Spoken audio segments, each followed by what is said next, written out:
The European Union fired back today at the Trump administration's new tariffs of 10% on aluminum and 25% on steel imports from Europe, Mexico, and Canada, opening a case against the U.S. with the World Trade Organization. Here's what EU Trade Commissioner Cecilia Malmström had to say.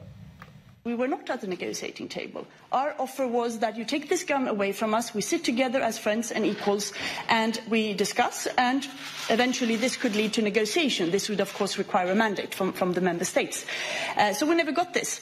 And now that door for the moment is closed.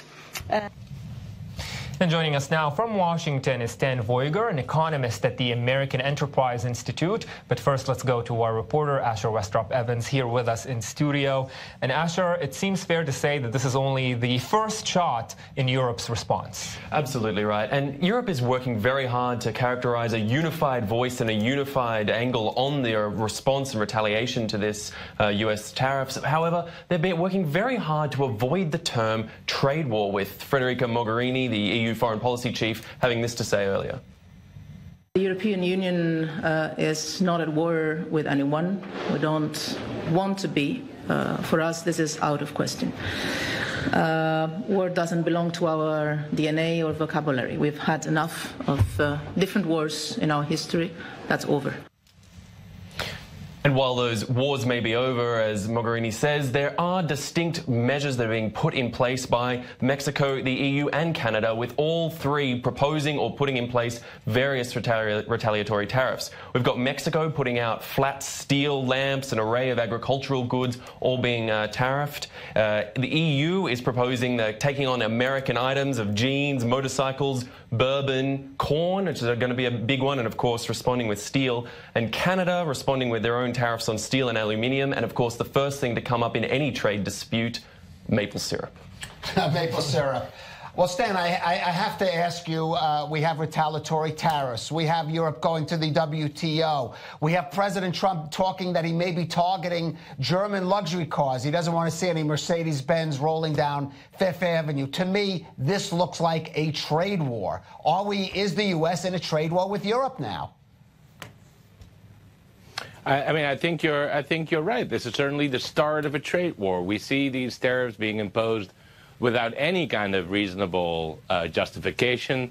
As you know, these steel and aluminum tariffs are, according to the United States, imposed as a national security measure. I think, there's pretty broad agreement that that's preposterous.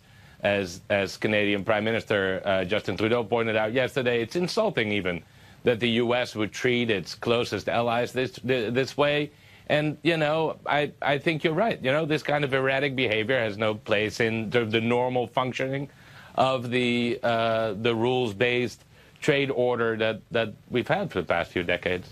Stan, we had talked about this a few weeks ago when Trump first floated the idea of imposing tariffs on China. And back then, the question was, who stands to lose more? Is it the U.S. or China in a case like this? Now that Europe is throwing its 2 cents into the mix, is it the U.S. that's more likely to lose in this trade war?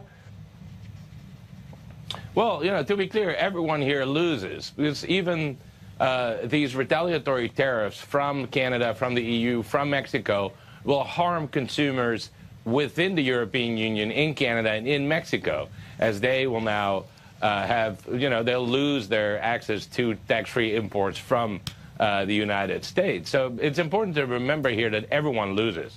The only real justification for the retaliatory tariffs is that hopefully this kind of firm response will get the U.S. administration to back down and stop behaving this way.